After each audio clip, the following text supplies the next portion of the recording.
Hi, it's me again.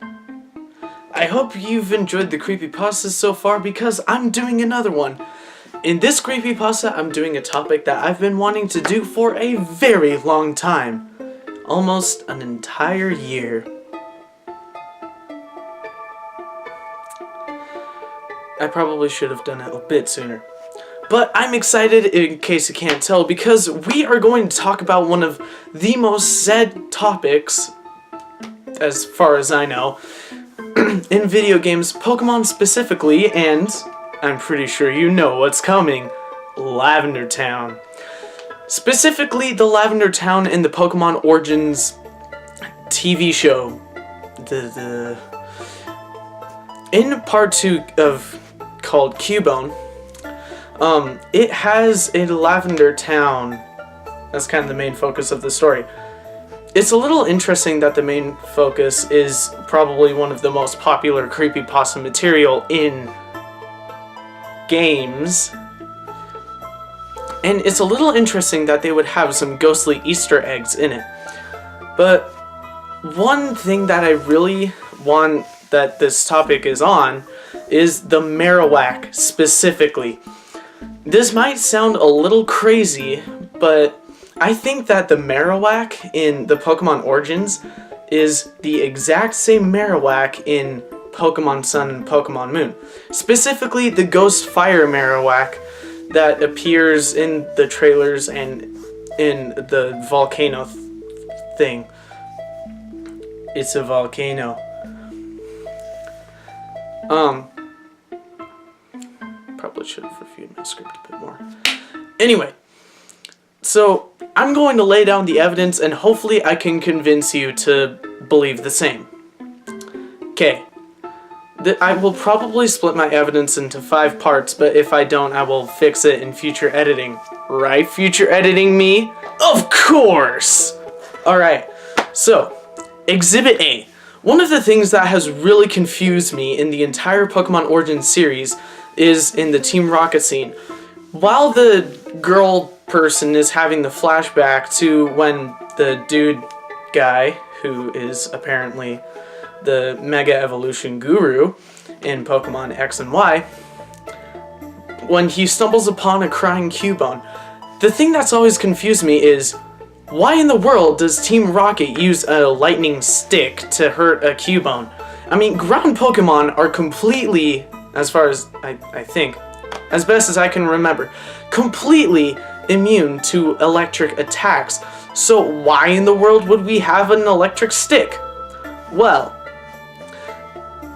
to be honest, I don't really know. I have a few ideas of why. One of them would be that he knew that if he attacked the Marowak in a way that wasn't very expected, that maybe this Marowak would transform into the Marowak from Pokemon Sun and Moon. Or maybe he's just an idiot. Yay! Probably the second one. But let's imagine for a second here that it's the first one and he actually knows what he's doing. Well, there is some logic behind this. According to the Pokédex in Pokemon Sun, the bones it possesses, this is the Marowak thing, Pokédex. The bones it possesses were once its mother's. Its mother's regrets have become like a vengeful spirit protecting this Pokemon. Could this Marowak's own mother, as the Marowak is the mother to Cubone, have some regrets about not protecting this Marowak very well? Or, maybe even more likely, the Marowak's mom is now... how do I say this? Is now trying to protect said Marowak because Team Rocket idiot guy has his lightning stick. Well, I mean, if the Marowak's mom was trying to protect the Marowak, then it shouldn't have done anything. Opening garages is loud. I don't know. Just ignore me. Alright, so that's Exhibit A. Exhibit B. in the Pokemon Indigo League with Ash, that sounds like a girl, because he kind of is. There's an episode about Lavender Town, and unlike the creepy Lavender Town that we know, this episode is about ghost Pokemon Ghastly, Haunter, and Gengar. The Ghastly, Haunter, and Gengar live in the Pokemon Tower, which is the exact place where the ghost shows up in the Pokemon Tower to protect people from Team Rocket because they're jerks. The reason why I'm saying this is because Brock, I believe it was Brock, says that the Pokemon Tower in Lavender Town is a housing place for ghost Pokemon. Well, if that's true, it would make perfect sense why a ghost Marowak would head over to the Pokemon Tower.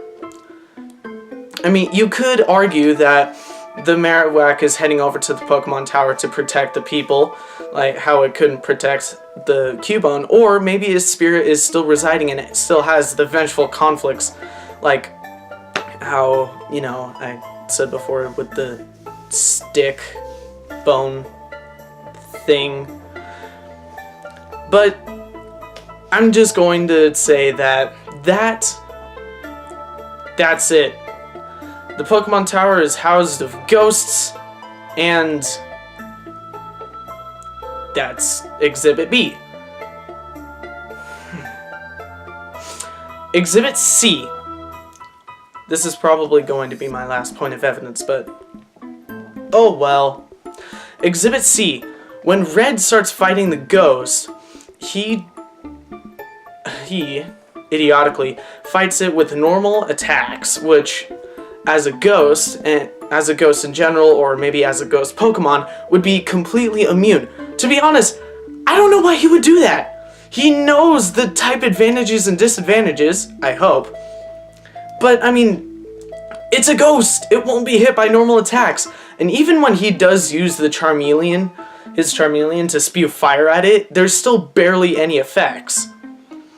And that's because Marowak, being the Alola Marowak, being a ghost and fire mix, would have barely any effect on it.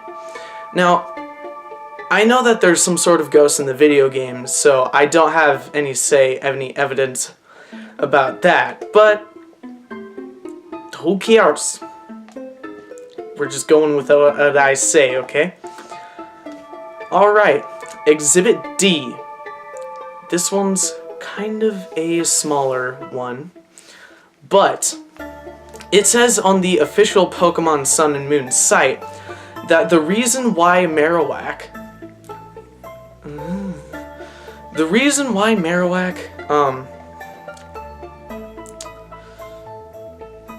I can't do this.